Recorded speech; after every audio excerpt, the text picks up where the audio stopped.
Everyone, good morning. कैसे हो? I hope आप लोग बहुत अच्छे होंगे। तो चलिए, आज हम लोग का टॉपिक है कार्बोहाइड्रेट। तो हम लोग आज कार्बोहाइड्रेट के बारे में जानेंगे। तो चलिए आज के क्लास को स्टार्ट करते हैं।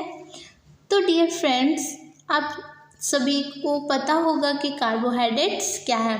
तो चलिए हम लोग क्लास करते हैं, स्टार्ट करते हैं आज की क्लास को। तो कार्बोहाइड्रेट, ठीक है। तो कार्बोहाइड्रेट 3 चीज़ों से मिलकर बना होता है। कार्बोहाइड्रेट जो होते हैं वो 3 चीज़ों से मिलकर बना होता है। Carbon, hydrogen and oxygen. यहाँ पे मिस्टेक्स हो गए हैं, तो क्या हो जाएगा डियर? यहाँ पे ऑक्सीजन हो जाएगा, ठीक है। ओके, तो हमारे कार्बोहाइड्रेट जो होते हैं वो 3 चीज़ों से मिलकर बने होते हैं, कार्बन, हाइड्रोजन एंड ऑक्सीजन से, ठीक है। तो चलिए नेक्स्ट चलते हैं। तो डियर कह रहा है कि यह ऊर्जा का मुख्य स्रोत होते हैं। तो कार्बोहाइड्रेट यह ऊर्जा का मुख्य स्रोत होते हैं। ऊर्जा का लगभग 50 से 70% भाग कार्बोहाइड्रेट से ही प्राप्त होता है। तो ऊर्जा का यह मुख्य स्रोत है और इससे कितने परसेंटेज हमें एनर्जी प्राप्त होती है? तो 50 से 70%, ठीक है। ओके, तब नेक्स्ट देखते हैं। तो यहाँ पे डियर कह रहा है कि कार्बोहाइड्रेट का सूत्र क्या होता है। तो यहाँ पे रॉन्ग है। तो कार्बोहाइड्रेट का जो सूत्र होता है वो क्या होता है? CnH2O का होल एन होता है। ये कार्बोहाइड्रेट के सूत्र हैं, आप लोग नोट कर लीजिएगा। CnH2O का होल एन। ओके, तो चलिए अब नेक्स्ट चलते हैं। तो यहाँ पे कार्बोहाइड्रेट के 3 पार्ट्स होते हैं, ठीक है। तो कार्बोहाइड्रेट को 3 भागों में बांटा गया है, मोनोसेकेराइड, डाइसेकेराइड एंड पॉलीसेकेराइड। तो चलिए अब हम तीनों को एक एक करके अच्छे से देखते हैं। ओके, ठीक है। तो चलिए अब हम लोग मोनोसेकेराइड देखते हैं। तो मोनोसेकेराइड क्या होते हैं डियर? तो मोनोसेकेराइड जो होते हैं ये सबसे सरल प्रकार के कार्बोहाइड्रेट्स होते हैं, ठीक है। तो मोनो का मतलब क्या होता है? एक। तो इसमें एक कार्बोहाइड्रेट के ठीक है, इसमें एक पाई जाती है। तो सबसे सरल प्रकार के ये कार्बोहाइड्रेट्स होते हैं। कौन? तो मोनोसेकेराइड। एंड यहाँ पे है कि पॉलीहाइड्रोक्सी एल्डिहाइड। एक मिनट, आप लोग को नहीं दिख रहा होगा। ओके, तो मोनोसेकेराइड ये सबसे सरल प्रकार के कार्बोहाइड्रेट्स होते हैं। पॉलीहाइड्रोक्सी एल्डिहाइड या कीटोन की एक इकाई पाई जाती है इसमें, ठीक है। मोनो है तो इसका मतलब क्या होता है? एक, ठीक है। अब इसके मोनोसेकेराइड के एग्जाम्पल देख लेते हैं हम लोग। तो क्या क्या हो जाएगा मोनोसेकेराइड के example? Glucose, galactose and fructose आ जाएंगे। तो मोनोसेकेराइड के एग्जाम्पल क्या क्या आ जाएंगे dear? Glucose, galactose and fructose, ठीक है। तो आप सभी को समझ में यहाँ तक एक बार रिकॉल कर लेते हैं कि कार्बोहाइड्रेट हमारे 3 चीज़ों से मिलकर बना होता है, कार्बन, हाइड्रोजन एंड ऑक्सीजन से, ठीक है। फिर हमने क्या देखा कि यह ऊर्जा का मुख्य स्रोत होता है। ऊर्जा का लगभग 50 से 70% भाग कार्बोहाइड्रेट से ही एनर्जी प्राप्त होती है। और इसका हमने सूत्र देखा था, तो क्या था? Cn, ठीक है। CnH2O का होल एन इसका फॉर्मूला हो जाता है कार्बोहाइड्रेट का। फिर हमने देखा कि कार्बोहाइड्रेट को 3 भागों में बांटा गया है, मोनोसेकेराइड, डाइसेकेराइड एंड पॉलीसेकेराइड। उसके बाद हमने क्या देखा कि मोनोसेकेराइड के बारे में हमने अभी देखा। तो मोनोसेकेराइड जो होते हैं ये सबसे सरल प्रकार के कार्बोहाइड्रेट्स होते हैं, ठीक है। पॉलीहाइड्रोक्सी एल्डिहाइड या कीटोन की इसमें एक इकाई पाई जाती है। और मोनोसेकेराइड के एग्जाम्पल क्या क्या हो जाएंगे? तो ग्लूकोज, गैलेक्टोज एंड फ्रुक्टोज, ये मोनोसेकेराइड के एग्जाम्पल हैं, ठीक है। तो चलिए अब हम लोग नेक्स्ट चलते हैं, डाइसेकेराइड, ठीक है डियर। तो डाइसेकेराइड के बारे में अब हम लोग जानेंगे। तो डाइसेकेराइड्स जो होते हैं इसमें 2 से 10 मोनोसेकेराइड्स की इकाइयाँ पाई जाती है। डाइसेकेराइड के ही अंदर जो होते हैं वो ओलिगोसेकेराइड्स भी आते हैं। तो डाइसेकेराइड के अंदर ही ओलिगोसेकेराइड्स इसे ये भी कहा जाता है, ठीक है। तो इसमें 2 से 10 मोनोसेकेराइड की इकाइयाँ पाई जाती है। ठीक है, आप लोग को समझ में आ रहा है ना कि डाइसेकेराइड जो होते हैं इसमें 2 से 10 मोनोसेकेराइड्स की इकाइयाँ पाई जाती है।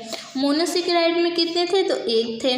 और डाई में क्या है? तो डाई में जो है 2 से 10 मोनोसेकेराइड्स की इकाइयाँ पाई जाती है। ठीक है, अब नेक्स्ट देखते हैं। कह रहा है जो कि ग्लाइकोसाइडिक, ठीक है, ग्लाइकोसाइडिक बंध द्वारा जुड़े होते हैं। कौन से बॉन्ड द्वारा जुड़े होते हैं? तो ग्लाइकोसाइडिक बंध द्वारा जुड़े होते हैं। अब डाइसेकेराइड के एग्जाम्पल क्या क्या हो जाएंगे डियर? तो माल्टोज, लैक्टोज एंड सुक्रोज, ये डाइसेकेराइड्स के एग्जाम्पल हो जाएंगे। ठीक है, तो एक बार डाइसेकेराइड देख लेते हैं फिर से। तो डाइसेकेराइड जो होते हैं इसे ओलिगोसेकेराइड भी कहा जाता है। इसमें डाइसेकेराइड के अंदर ही ओलिगोसेकेराइड आ जाते हैं। इसमें 2 से 10 मोनोसेकेराइड की इकाइयाँ पाई जाती है। अगर आपसे ऑब्जेक्टिव में पूछे कि डाइसेकेराइड क्या होते हैं तो इसमें 2 से 10 मोनोसेकेराइड्स की इकाइयाँ पाई जाती है। अगर मोनोसेकेराइड पूछता तो उसमें 1 होता है। ठीक है, उसमें 1 ही पाए जाते हैं। एंड ये कौन से बॉन्ड द्वारा जुड़े होते हैं? तो ये ग्लाइकोसाइडिक बॉन्ड द्वारा जुड़े होते हैं। इसके एग्जाम्पल क्या हो जाएंगे? माल्टोज, लैक्टोज एंड सुक्रोज इसके एग्जाम्पल हो जाएंगे। ठीक है, ओके, अब हम लोग नेक्स्ट चलते हैं। तो अब हम लोग का जो लास्ट इसका पार्ट था वो क्या था? पॉलीसेकेराइड। तो हम लोग पॉलीसेकेराइड के बारे में देखते हैं। तो इसमें अनेक मोनोसेकेराइड ना डियर, हाँ, तो पॉली का मतलब क्या होता है? बहुत। ठीक है, मोनो का मतलब क्या हो रहा था? 1 हो रहा था।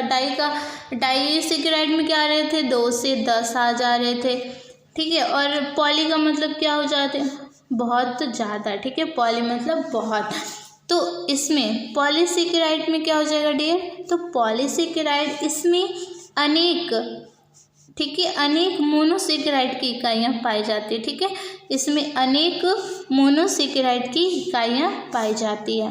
पॉलीसेकेराइड में जो होते हैं, पॉलीसेकेराइड में अनेक मोनोसेकेराइड इकाइयाँ पाई जाती है। ठीक है, हाँ, मोनो, इसमें अनेक मोनोसेकेराइड की इकाइयाँ पाई जाती है। ये भी ग्लाइकोसाइडिक बॉन्ड द्वारा ही जुड़े होते हैं। ठीक है, ये भी ग्लाइकोसाइडिक बॉन्ड द्वारा ही जुड़े होते हैं। तो इसमें बताया गया है कि ये रेखीय एवं साकित रूप से जुड़े रहती है। ठीक है, ओके, अब हम लोग कार्बोहाइड्रेट के सोर्स क्या है वो देख लेते हैं। तो कार्बोहाइड्रेट के सोर्स क्या हो जाएंगे?